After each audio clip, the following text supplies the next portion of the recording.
রাতের আকাশে হঠাৎই আগুনের ফুলঝুরি জ্বলে উঠল ইয়েমেনে। ভয়াবহ বিমান হামলায় রাত ভর কাঁপল দেশটির সমুদ্র পাড়ের শহর রাস ইসা। যুক্তরাষ্ট্রের এই আকস্মিক হামলা কি মানবিকতা পিষে দেওয়ার নতুন সংকেত, নাকি এর পেছনে রয়েছে অন্য কোনো রহস্য? তারই বিস্তারিত জানাচ্ছেন সহকর্মী ইস্তিয়াক হোসেন। রাত তখন শেষ প্রহরের দিকে। রাস ইসা বন্দরের নীরবতা কেবলমাত্র ভাঙছিল দূর সমুদ্রের ঢেউয়ের শব্দে। তেলবাহী পাইপলাইনের পাশে তখনও কিছু শ্রমিক হয়তো কাজ করছিলেন, কেউ কেউ নামাজ পড়ে ফিরছিলেন, আবার কেউ হয়তো ঘুমাতে যাচ্ছিলেন। ঠিক সেই সময় বিস্ফোরক শব্দে আগুন জ্বলতে শুরু করলো পুরো শহরে। একের পর এক বিস্ফোরণে হৈ হুল্লোড় পুরো রাস ইসা তেল বন্দরে।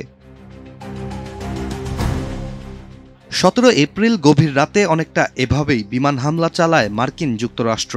লক্ষ্য ইয়েমেনের রাস ইসার তেলবন্দর, লক্ষ্য একটি দেশের শ্বাসনালী, লক্ষ্য হুতি বিদ্রোহীদের অর্থনৈতিক ধাক্কা দেয়া।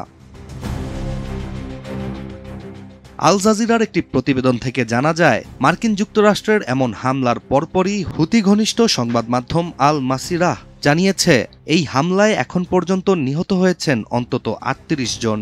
এছাড়া আহতের সংখ্যা ১০২ জনেরও বেশি। ঘটনাস্থল থেকে রক্তমাখা ইউনিফর্ম, দগ্ধ মুখ আর আগুনে পোড়া ব্যারেলের ছবি ইতোমধ্যেই ছড়িয়ে পড়েছে সামাজিক বিভিন্ন যোগাযোগ মাধ্যমে। প্রাণ সসের মাখামাখি টেস্ট নুডলসকে করে তোলে আরো ইয়ামি, আরো জোস। প্রাণ সস, সসের বস। জাতিসংঘের উন্নয়ন কর্মসূচি ইউএনডিপি জানিয়েছে, ইয়েমেনের রাস ইসা একটি গুরুত্বপূর্ণ অবকাঠামো হিসেবে বিবেচিত, যেখানে একটি তেলের পাইপলাইন এবং বন্দর অবস্থিত। ইয়েমেনের প্রায় ৭০% আমদানি এবং ৮০% মানবিক সহায়তা এই বন্দরসহ হোদেইদা ও আস সালিফ বন্দরের মাধ্যমে প্রবেশ করে। এছাড়া এটি দেশটির হুতি বিদ্রোহীদের জন্য অনেক গুরুত্বপূর্ণ একটি বন্দরও ছিল। এদিকে যুক্তরাষ্ট্রের সেন্ট্রাল কমান্ড সেন্টকম সামাজিক যোগাযোগ মাধ্যমে জানিয়েছে, এই হামলার মূল উদ্দেশ্য ছিল হুতি বিদ্রোহী গোষ্ঠীর অর্থনৈতিক শক্তির উৎস ধ্বংস করা। যুক্তরাষ্ট্রের মতে, হুতিরা ইয়েমেনের জনগণের ওপর শোষণ চালাচ্ছে ও দেশটির দুর্ভোগ বাড়াচ্ছে। অন্যদিকে যুক্তরাষ্ট্রের এমন হামলার কয়েক ঘন্টা পরই ইসরায়েলি সেনাবাহিনী জানিয়েছে, ইয়েমেন থেকে ছোড়া একটি ক্ষেপণাস্ত্র তারা প্রতিহত করেছে। এখন বিশেষজ্ঞদের মতে, এই হামলা পাল্টা হামলা মধ্যপ্রাচ্যে যুক্তরাষ্ট্রের সামরিক উপস্থিতি এবং ভূরাজনৈতিক উত্তেজনা আরও বাড়িয়ে তুলবে, যার প্রভাব পড়বে ইয়েমেনের মানবিক পরিস্থিতিতেও।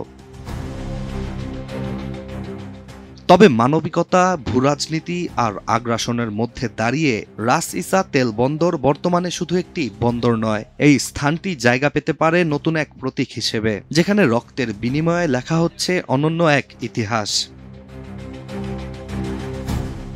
Istiaq Hossain, ATN news.